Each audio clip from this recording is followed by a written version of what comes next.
You're listening to the Vetted VA podcast, Your Journey Home. Nathan Nottingham is your host today, and he'll be chatting with Claudia Overson. Hey everybody, welcome back to the Vetted VA podcast, Your Journey Home, in our series where we are focusing on introducing you to the Vetted VA professionals that make up this great community. These are the men and women that are moderating. You see them on the map on vettedva.com. You're learning from them in the groups. You're seeing them on TikTok. You're seeing them on Instagram. They're all over the place. And what we wanted to do here in this series is make sure you get a chance to really meet these professionals who have chosen a harder path. They've chosen a training mechanism. They've chosen a service standard that really does set them above and beyond many professionals in our industries. And so with me today is Claudia. Claudia is a real estate agent out of the state of California, but she's so much more than that. She has a huge heart. She serves with a lot of passion. She serves selflessly to many different organizations in her area. And she's been doing this for quite a while. But when somebody says, hey, I need to understand how exactly to use my VA home loan in that state, Claudia will raise her hand. She'll step up. And regardless if you choose to use her or not, she will be there to support you 100% of the way. So Claudia, thank you so much for just joining me on here and being a part of this series. Well, I am so glad to be here, Nathan, and thank you for taking the time to interview me and all of the other vetted VA professionals. Absolutely. So I laid out there, maybe I spoiled the surprise, but where are you from? What do you do? Who do you work with? How long have you been doing it? Give me the 411. So I am in Southern California, just like you said, but I'm not in the cool area like LA or San Diego. I am in a region called the High Desert. It is in San Bernardino County, and I don't want to say it's isolated, it's growing. There's a lot of exciting things coming to the High Desert. And myself, my office, and where I live are both in Apple Valley, California. And so and I've been licensed since 2006, but my time in the real estate industry actually started in 2001. My first job when I was in community college and I was going through the federal work study program was a Coldwell Banker office, which is now closed. That was actually my first job. And so I just did admin duties. And then from there, I went on to another real estate office. And actually, back then I was an accounting major. And I started doing marketing things. Our marketing director went on maternity leave, and that gave me the opportunity to fill in for her. And I had a really fun time doing that. And so I decided to change my major to marketing, business administration, marketing concentration. Yeah. So I'm a graduate of Cal State San Bernardino and our local community college, Victor Valley College. So that was 2001. And then 2006, I got my own license, became a real estate agent. And I've been pretty much doing it ever since, with the exception of about 4 to 6 years where I lived in Hawaii when my ex-husband was stationed at Marine Corps Base Hawaii. Awesome. So the marketing background makes so much more sense. You were doing these videos, and I hope someday you'll bring them back, the Claudia's 2 cents, where you dive deep into some topics. And those were just fun dialogues you would have about the VA home loan and other things. But Claudia's 2 cents was a great, I loved your whole setup on those. They were really fun. Yeah, I want to do that again, and I want to do it a little bit more casually because my company was producing those for me, which is amazing. Coldwell Banker Home Source. That's where I have my license hanging. They're really great in this area. We have 7 offices, and we have a full videography department. So they were taking care of that for me. But making an appointment, doing things with so much lead time. I'm on the TikTok squad with Vetted VA, and it just really has taught me a lot. And I want to bring that, but I want to be able to make it as quick as possible whenever I want to. So speed to market is really important when it comes to marketing, right? Like getting that message out there effectively, but quickly. Yeah. I love that. Well, hey, Claudia, when you started in real estate, what was it that kind of drove you to working with the VA loan, or how did you discover it? Well, I think for me, when I got licensed in 2006, I was actually engaged to somebody in the military. He was Mhm. in the Navy, and things didn't work out, so we broke up. But I stayed in real estate, and it was just, I started learning, but it really wasn't until after I lived at the Marine Corps base where I really got to know military families. Mm, Because, as I said, my ex husband was in the military, but we didn't live on base, we lived off base. And so it wasn't until I really started meeting military families that I saw like what the struggles were, the sacrifices that they made. And when I came back from Hawaii, I knew that I wanted to really focus on helping those families make their home ownership dreams come true. yeah. That is such a home ownership. You have been a huge advocate for helping people who are there when you're like, hey, you want to buy a house? And I'm like, well, sure, but I can't do it. You're such a huge advocate for helping people find a way through that process. Like, what's one of your favorite stories or that you how you've helped somebody kind of acknowledge and obtain that dream?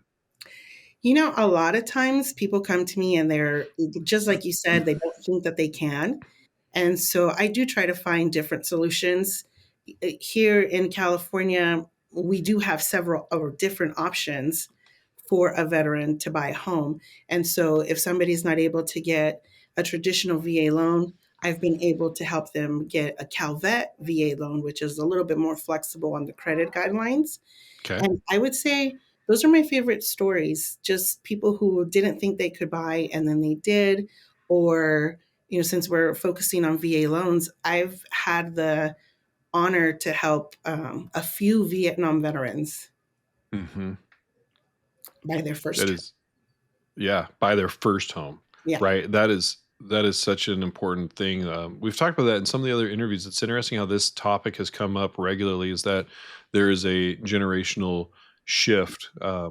A lot of veterans, Vietnam veterans, and afterwards felt like they didn't earn it, they didn't deserve it, they shouldn't use it. If they use it once and then they fail, or there's just a lot of holdback, a lot of misinformation that we have to overcome there. I was thinking about, I looked up Apple Valley because I wasn't quite sure where that was. I was going to ask you if it was Bakersfield, but it's south of Bakersfield. Oh, And, it's north of San Diego and San Bernardino. Isn't that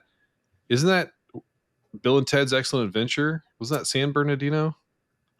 you know what? I don't know. I know the movie. I've seen it several times, Yeah. but I don't remember. I think it was set in the valley. Okay. All right. We're, Fair we're, enough. we're in the desert. Or maybe Encino Man. But either way, I'm aging myself by even bringing those movies up. So the context though in California is a quote. I'm using my quote fingers if you're listening. "Quote unquote expensive place to live. Nobody can buy a home." How is the VA home loan or the CalVet? Right, both are really good, reasonable products there. How are they helping people overcome that objection or that stereotype of California? There are. I mean, that's, it's not an incorrect statement. We are one of the Mhm. more expensive states to live in, but I would say the high desert region, the Inland Empire, I guess, would be one of the more affordable areas of Southern California, with the high desert being even more affordable. Um, but then you also have other areas like Hemet, which is further inland. So in California, pretty much the further inland you go, the less expensive it is. And so I would say Yeah. here in the high desert, it's been easier for veterans to buy a home price wise than if they were trying to get something in LA County or in San Diego County. LA County has its own high desert. It's called Palmdale Lancaster. And even Oh, those areas are more expensive than where I am, which is Victorville, Apple Valley. yeah. You got to get away from the beach. You got to get Pretty out of the much, five corridor and head east. Um, yes. so, have you ever had an experience where the VA home loan was dealing with multiple borrowers on one purchase? And I mean, like not married people, but I mean, as the real estate agent too, maybe multiple veterans using the same loan or any multiple borrowers. I've had dual military couples Mm-hmm. where one is still active duty and the other Mm-hmm. one has already been discharged. And so in those instances, especially for entitlement, And if one has a disability rating and the other one doesn't yet because they're still active duty, we use the one that's going to be the most beneficial for the family to buy their home. And that's usually the one that's has the disability rating so that they can be Yeah. exempt from the funding fee, and things like that. So it's really, I don't think people understand if they're listening to VA professionals. They're like, everybody knows this. All these VA professionals No, know this. I think everybody that doesn't know this. And they do not. And so it's they even more don't. amazing having our agents who are able to speak about this, because you guys have done so much training and reading and get really clear on these details. Um, because that is something that you have to take into account. Like, look, whose benefit best serves the family at this moment, and then Exactly. how do you plan ahead, right? So I bet you spend a lot of time talking about plans with your clients and where they're trying to go. I do. And because of all of the work that I do with veterans, volunteering and events, I meet a lot of veterans, and I mean, I'm always a phone call away, or a lot of people message me on Facebook. And so I Mhm. get messages all the time. And it's not necessarily that they're ready to do something, but they have a question and they know that they have a friend in the business. And so I get tons of questions, and we're always planning, planning, planning. And then eventually, they finally are able to move forward. And, sometimes it's just a matter of it's a really big decision. It is. And a lot of people are scared of that. It's a big decision when you talk about, we use words like forever and 30. Like 30 years is, when you're a young person, 30 being 30 seems old. When you get 30, you're like, oh man, 60 is gonna be old. When you get closer to that, you're like, 30 years is a big change. There's a lot of change that happens between that. And when you think about taking a debt load for that long, it can be scary. It can be Yeah. off-putting a little bit. What was one of the best things you've learned about the VA home loan that you're like, man, I tell everybody this because, they need to know it. And what do you tell them? Like, what are the details? How do you go into it? I mean, there's just so many good benefits and aspects of Mhm. the VA loan. Like, for example, just recently, I was at a training for new loan originators, and we did a group session, and there Mhm. was a veteran in my group, and so we had to uh, outline like all of the benefits of the VA loan, and I write in there you can have multiple VA loans. You can own multiple properties. He Yeah, did not know this, and I mean he's been a veteran for well over 10 years and he didn't know that. And so, for the people who say like, "Oh, this is everybody knows this stuff." It's like, "No, they don't. They that's really true. don't." I mean, I just posted a video yesterday on our vetted VA TikTok about a house that I had appraised. I'm representing the buyer, and the drain was cut, there's nothing connected under the sink. And you would think that the appraiser, when he ran the water to make sure, minimum property requirements are met, that he would have noted that, but he didn't. And so I saw some of the comments. I haven't replied to all of them, but I saw some of the comments, and they said, well, everybody knows that the VA appraiser is not a home inspector. But no, not everybody knows that. Yes. Like, So how often do they come in the group and they say, hey, the appraiser didn't call this out? And you're like, yeah. ah, And if you're waiting for the appraiser to kind of uh, save you, put it on the appraisal as a repair so that the seller is forced to do it, you can't do that. You can't depend on them for that. that's right.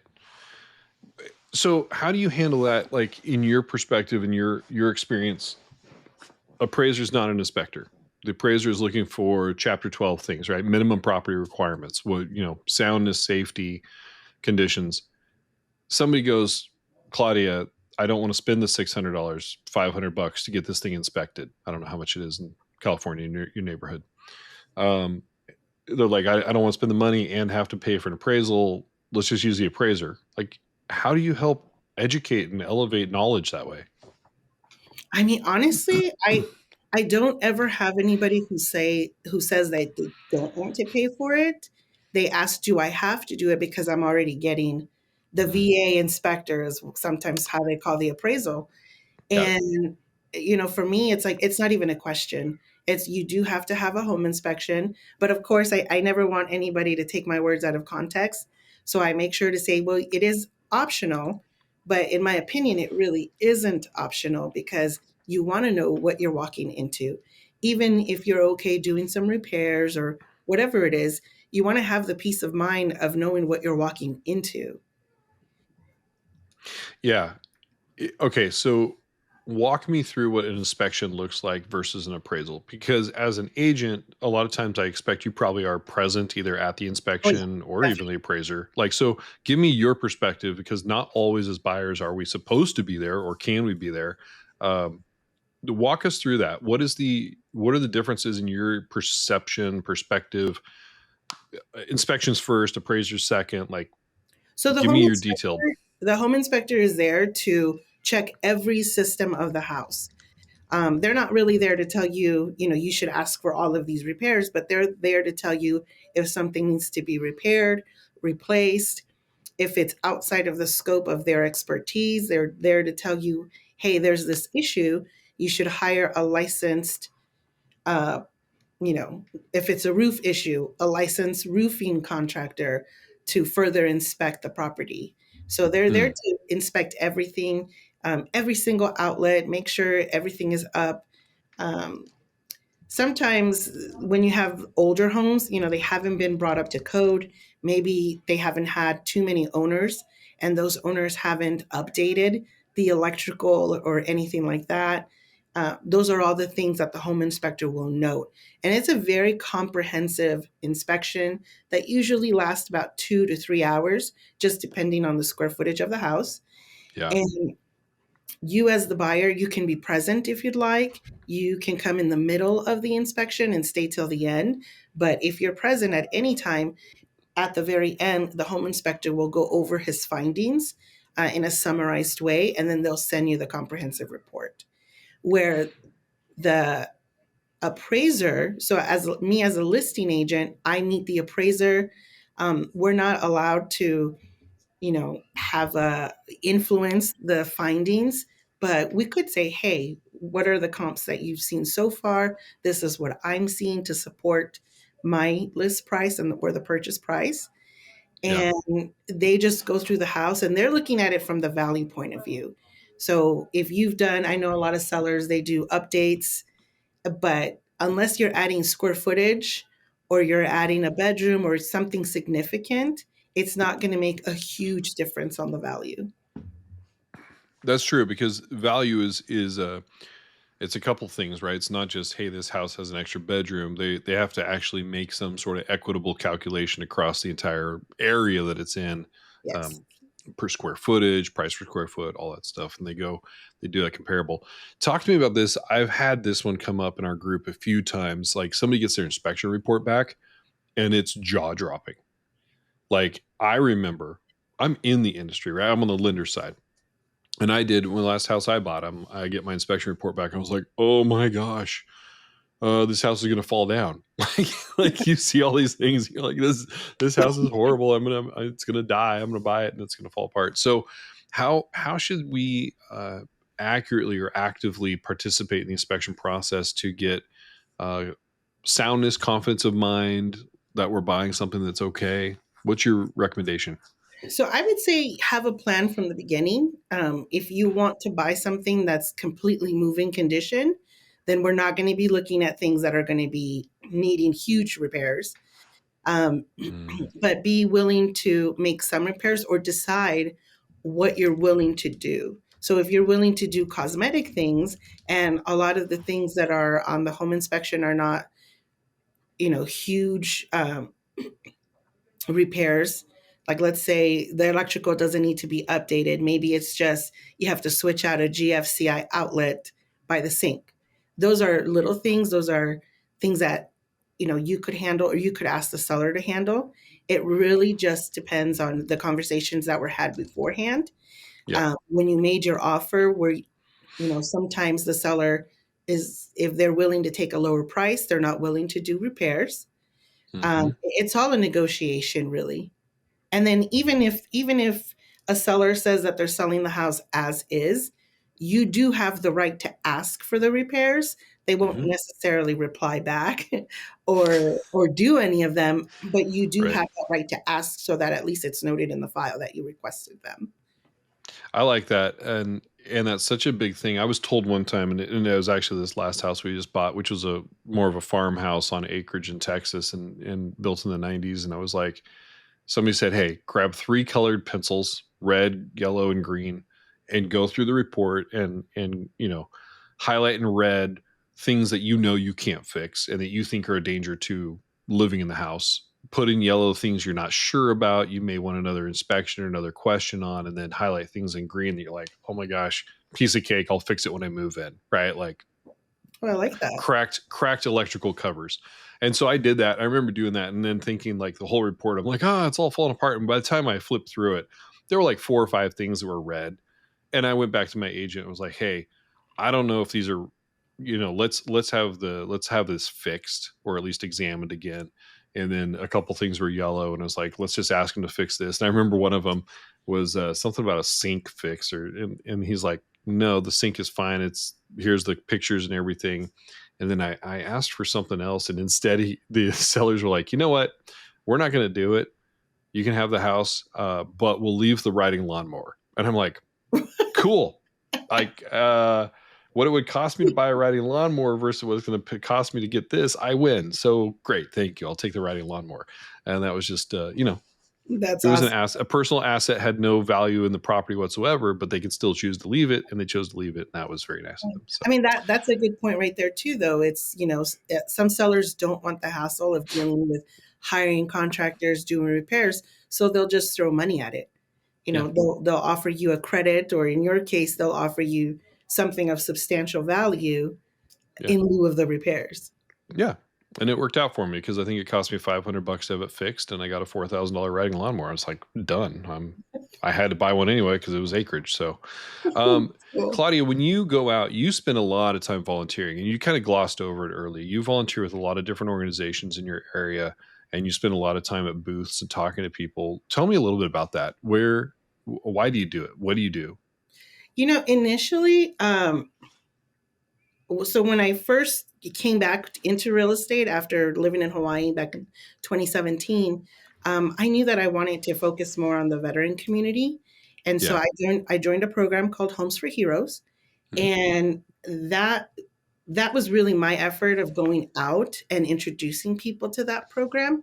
But then it became other things because as as I was out in the community just telling them about this, veterans had questions, and it really not every time was it real estate related. I mean, Yeah. sometimes it's questions about their benefits, questions about um, resources, you know, Mhm. like they already have a house, but they're having issues.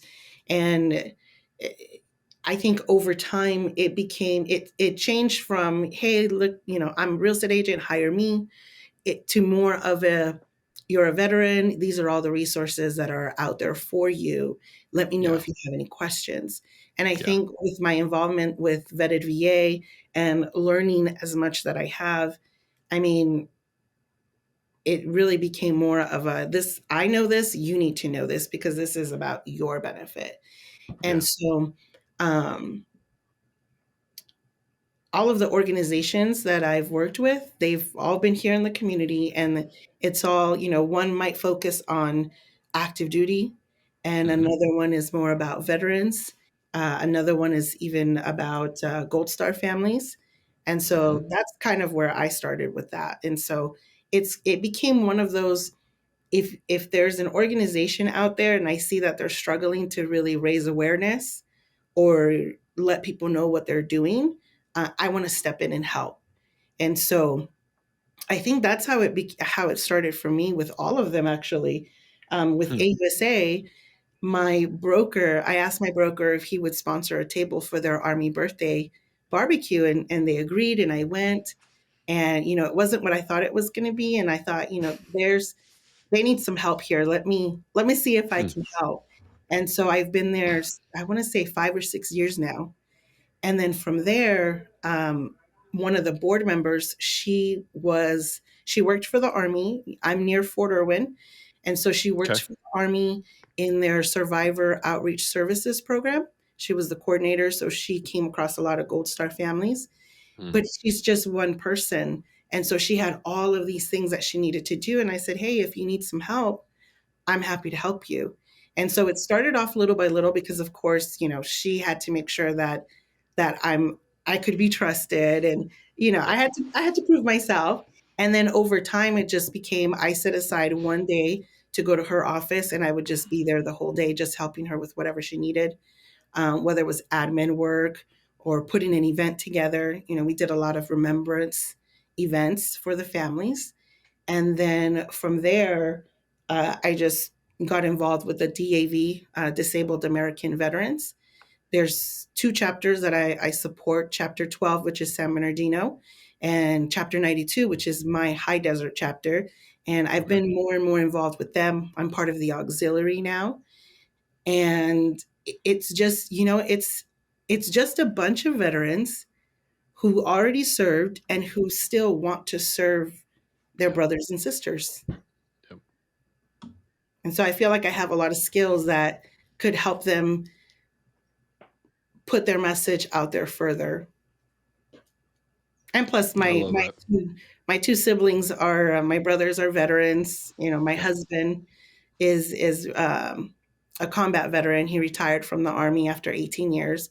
So it's just taking It's in care your of. family. Yeah, Yeah, it's just taking care of your family. I love it. I love that. And you have such a big heart and you do it so well. So thank you so much for being a part of Vetted VA, for what you do, for bringing this to this community, Claudia. I can't thank you enough just for the amount of hours you've spent answering questions selflessly, showing up, spending your time just where you do to really impact the community that you care about so much. So thank you very much. And for those listening, if you want to get a hold of Claudia, her contact information will be in the show notes. You can also find her on the vettedva.com site on the California. Just click California. You'll catch her there as one of the real estate agents. And if you're just remember, Claudia can help you anywhere in California, but she's definitely knows the most about her high desert area. But if you got questions in California, she's a great person to talk to, and she can help you out all over the place. And so you find her there. You'll find her in the Facebook group as well. Look up Claudia. You'll see her answering questions left, right, and center. Like, she's so fast and furious on it. But when people have questions about CalVet, Claudia is usually tagged before anybody else. She is one of our powerhouses in that program. So thank you again, Claudia, for all you've done. Thank you for being a part of this series. And any last thoughts to share with the community? I want to take the opportunity to thank you, Nathan, and Christopher, and the Vetted VA admin team. I mean, you guys have really created this amazing community of support for veterans. And it's amazing what we're doing here. And I'm so lucky to be a part of that. And I Yeah. tell everybody all the time, like, hey, you don't have to take my word for it. Go on Vetted VA and talk to other veterans who are in your same situation. And Yep. to the veterans out there, like, I know it's really hard to trust people sometimes. We all know there's bad people in the business. There's people who are not Mm-hmm. genuine, but Mm-hmm. just know that there are a lot of people out there who really care about you and who want to see you succeed and who want to see you in your own home, amongst other things, because you deserve it and you've earned Yeah, it. And it's the least that we can do for you. absolutely. Well said. Well, thank you very much. And looking forward to the other interviews in the future. Thanks for tuning into this episode of the Vetted VA Your Journey Home podcast with Claudia. Great interview. And with that, we'll see you next time. Thank you for listening to the Vetted VA podcast, Your Journey Home. We hope this information has been helpful, enjoyable, engaging, supportive. But here's the biggest call to action for you. If you are a veteran, a service member, a family member of the same, and you have earned or have access to the VA home loan eligibility and have questions, please feel free to join us at Vetted VA on Facebook. Go to facebook.com, search for the Vetted VA group, and you'll find it. Answer some of the questions to enter, and once you do that, you're good to go. If you're a professional, a real estate agent, lender, insurance agent, you know the drill. Well, as a professional, we'd love to have you join the professionals only group. We do all the same information, but at a little bit different scope because, well, of how you're coming into that information to support yourself and the other consumers that you work with. So please join VVA on Facebook or VVA for Professionals on Facebook. Follow us on TikTok, wherever you can find it. And as always, all the white papers, the resources, the documents, and the training, the free training courses are available at vetedva.com. You'll find them all there. If you have any questions, please do not hesitate to reach out to us. My email is nathan@vetedva.com. I'm the COO, and I'm ready to help. Glad you tuned in for this episode, and looking forward to bringing you the next one. Take care.